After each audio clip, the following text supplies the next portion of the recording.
ভাই literally Lionel Messi and Argentina robbed Qatar world cup in 2022। এই ছবিগুলো দেখেন, এই ছবিগুলো বর্তমানে সোশ্যাল মিডিয়ায় টপ ট্রেন্ডিং এ আছে, আর যা নিয়ে তুমুল ভাবে আলোচনা হচ্ছে, সমালোচনা হচ্ছে।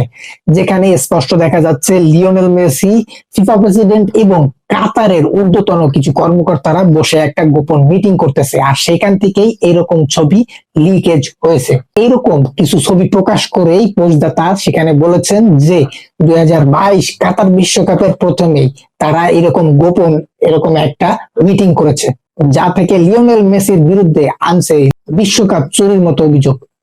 কেউ কেউ বলতেছে এই মিটিং এর পরে লিওনেল মেসি এবং আর্জেন্টিনা 2022 বিশ্বকাপে অনেকটা ফ্যাসিলিটিস পেয়েছে। কেউ বলতেছে যে এই বিশ্বকাপের মাধ্যমে লিওনেল মেসিকে 2022 বিশ্বকাপ দিয়ে দেওয়া হয়েছে। এই ছবিটা কতটা সত্যি তা তো আস্তে আস্তেই জানতে পাওয়া যাবে, আস্তে আস্তেই বেরিয়ে আসবে থলের সাপ। সেজন্য আমাদের অপেক্ষা করতে হবে আদৌ কি এই ছবিটা রিয়েল নাকি এআই দিয়ে তৈরি করা, শুধুমাত্র ফেম পাওয়ার জন্য।